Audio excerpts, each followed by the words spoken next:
And wow, ito yung mga major accomplishment nyo for this month. Taurus, maaari kayong makatanggap ng mga blessings. Una, maaari kayong makatanggap ng blessings, kasaganaan, pagpapala, no? And pangalawa, maaaring magliwanag yung inyong isipan, mga kapiksi, no? Yung inyong landas. So, maaari kayong magkaroon ng clarity of the mind, clear vision ahead, para alam nyo yun, mapush nyo yung mga bagay na gusto nyo. Syempre, gusto natin yan, mga kapiksi. Alright? Yung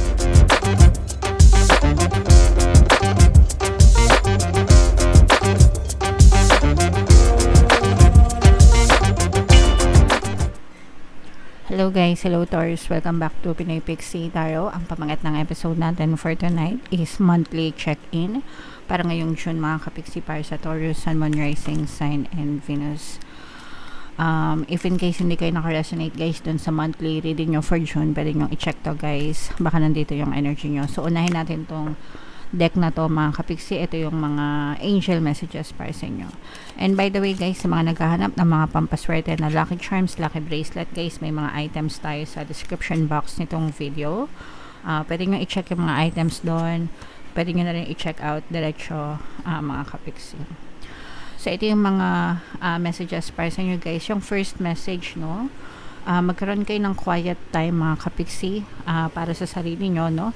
Take some quiet time alone to rest, meditate, and contemplate, mga kapiksi, no. So para magkaroon kayo ng time para sa sarili nyo, isipin nyo kung ano yung mga bagay na gusto nyo, mag-meditate kayo, mag-contemplate kayo, ganyan-ganyan. Ask yourself, okay ka ba ngayon, where you are right now? Kung gusto nyong lumabas mag-isa, mag-date mag-isa, mga kapiksi, magpaganda mag-isa, no, ginagawa ko yan guys. I don't have any problems going out alone kasi introvert talaga ako, even nung college guys. Even nung college ako, nanonood ako ng sine na mag-isa, so kayang-kaya ko mag-isa.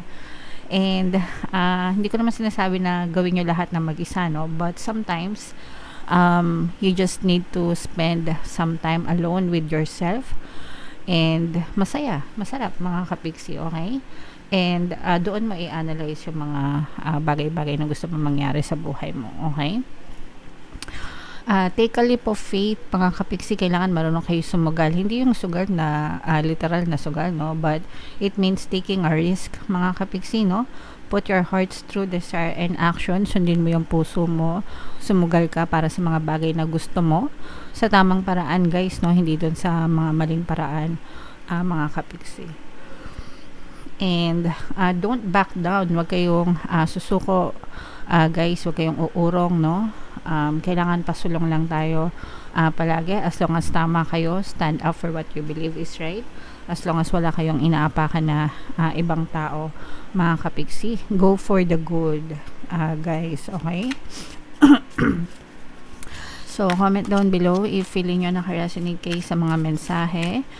Taurus, shuffle natin to. Habang sinashuffle ko to, panoorin nyo muna yung video natin regarding sa ating paano mag-manifest ng abundance video course.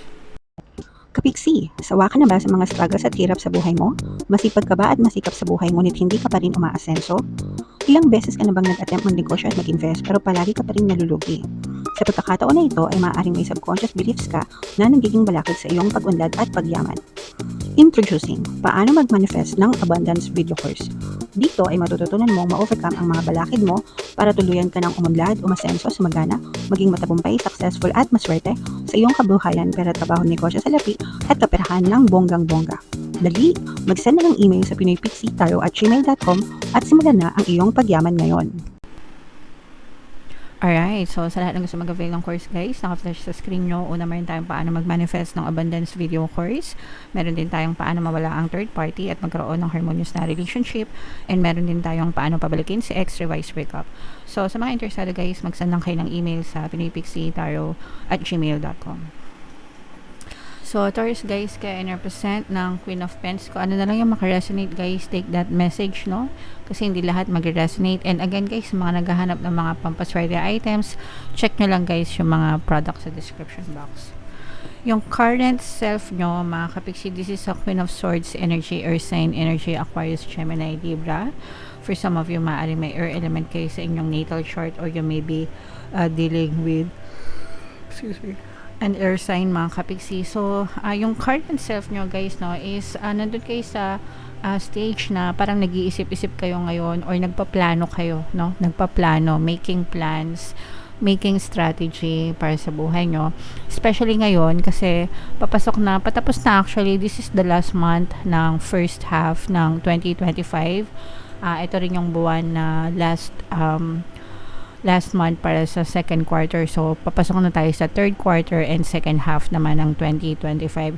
So, yung iba sa inyo guys, parang nag-a-analyze kayo kung okay ba kayo right now, yung mga goals nyo, na-achieve nyo ba, and parang nagpaplano kayo, binibisita nyo yung mga plano nyo, kung same pa rin ba yung goals nyo, same pa rin ba yung desires nyo, on track ba kayo, may mga troubles ba kayo. More on planning kayo, mga kapiksi, no? More on planning para sa buhay nyo guys. And excuse me, yung theme of the month nyo guys, yung iba sa nyo parang iniisip nyo kung saan nyo gagastusin yung pera nyo or saan nyo i-invest, especially kung medyo nakakaluwag-luwag kayo right now. Kumbaga you have more than enough money sa savings nyo, tapos parang iniisip nyo pa guys kung paano nyo pa mapapalago yung inyong kabuhayan, yung inyong kayamanan, mga kapiksi. Syempre guys, diba, okay lang naman na mag-save ng pera, pero sometimes yung savings, kumbaga yung sinasabi nila na natutulog yung pera sa bangko. Ibig sabihin hindi lumalago, hindi kumikita, no? Pero kapag in-invest natin yung pera natin, may chance na lumago siya, and may chance na, alam nyo yun, umasenso yung buhay. So, for some of you, ganon guys, parang ganon yung mga pinaplano nyo, mga kapiksi, pinaplano nyo kung paano nyo pa mapapalago, mapapaasenso yung inyong kabuhayan. So, yan yung theme of the month nyo, mga kapiksi. And yung key goal na gusto nyong i-pursue is gusto nyong yung iba sa inyo parang gustong lumabas ng comfort zone nyo guys, gusto nyong mag-try ng mga bago, no? Kaya nga lumabas itong message kanina na leap of faith, mga kapiksi. Ibig sabihin, don't be afraid to take risks. Huwag kayong matakot na sumugal sa buhay nyo, no? Hindi yung literal na sugal guys, no? Again, kundi yung figurative na sugal, meaning taking risks sa buhay, sumusugal para makita kung hanggang saan pa yung pwede nyong marating sa buhay nyo, mga kapiksi. Yun yung ibig sabihin dito ng sugal guys. Excuse me. Okay, so yeah, for some of you, ganun yung key goal nyo guys, no? Gusto nyo lumabas ng comfort zone nyo, gusto nyo subukan yung mga bago, and tingnan kung hanggang saan pa yung pwede nyong marating. And yung obstacle guys na kailangan nyong i-overcome is yung conflict nyo sa sarili nyo. Kasi yung iba sa nyo, nag-uurong sulong. Sabi ko nga sa inyo kanina guys, diba? Dapat puro pa sulong lang tayo, mga kapiksi. Sulong lang, as long as wala kayong inaapakan or inaagrabyado na ibang tao, mga kapiksi, no? Kailangan nyo mapaglabanan, kailangan nyo ma-overcome itong urong sulong ng pag-iisip nyo, mga kapiksi. Kasi for some of you, parang kayo rin yung kalaban nyo, guys, no? Nag-uurong sulong kayo, guys. Minsan gusto nyo, minsan ayaw nyo, minsan matapang kayo, minsan natatakot kayo. And I understand where that's coming from. Naintindihan natin kung ba't ganyan, pero you have to eliminate totally guys yung mga negative energies, negative thoughts. Kasi diba, sabi ko nga sa inyo, fear is, sabi nga ni Frank Herbert, diba, fear is the mind killer. It's a little death that brings obliteration. So kung matatakot kayo guys or magdududa kayo sa sarili nyo, may stuck talaga kayo, mga kapiksi. Okay? And wow, ito yung mga major accomplishment nyo for this month. Taurus, maaari kayo makatanggap ng mga blessings. Una, maaari kayo makatanggap ng blessings, kasaganaan, pagpapala, no? And pangalawa, maaring magliwanag yung inyong isipan, mga kapiksi, no? Yung inyong landas. So, maaari kayo magkaroon ng clarity of the mind, clear vision ahead, para alam nyo yun, mapush nyo yung mga bagay na gusto nyo. Syempre, gustong-gusto natin yan, mga kapiksi. Alright? Yung mga kailangan nyong i-avoid, mga kapiksi, huwag kayo masyado magpadalos-dalos. Guys, no? Kumbaga, huwag kayo masyado magmadali, magpadalos-dalos. It's okay na sumugal, but of course, calculated risk din. Mga kapiksi, just take one step at a time.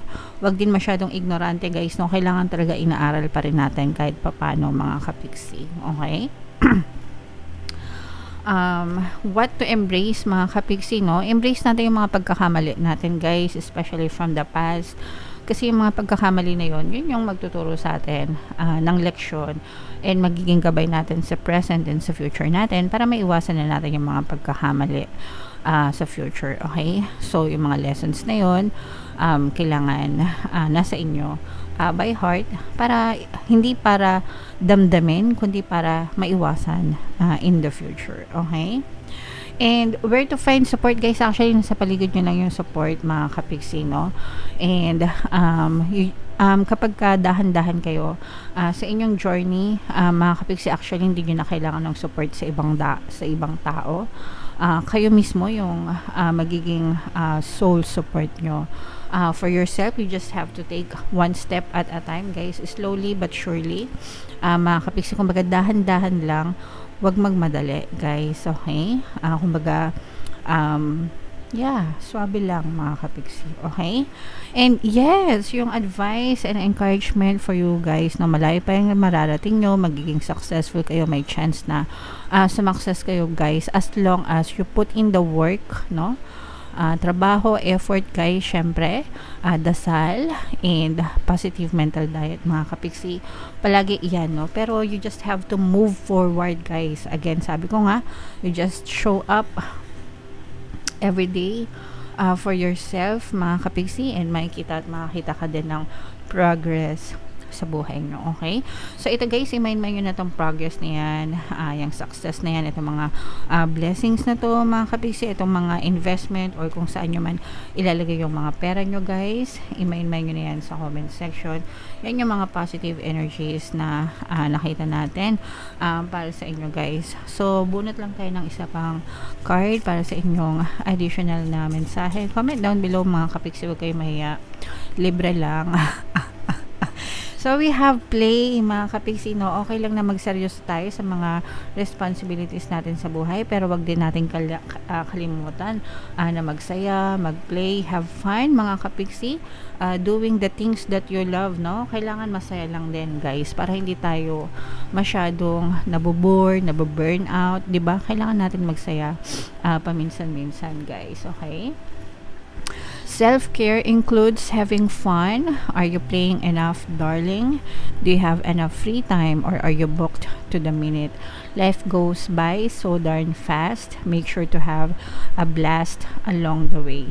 Play connects us to our childlike curiosity and zest. When life feels too serious, toss aside your to-do list and make room for the stuff that turns you on.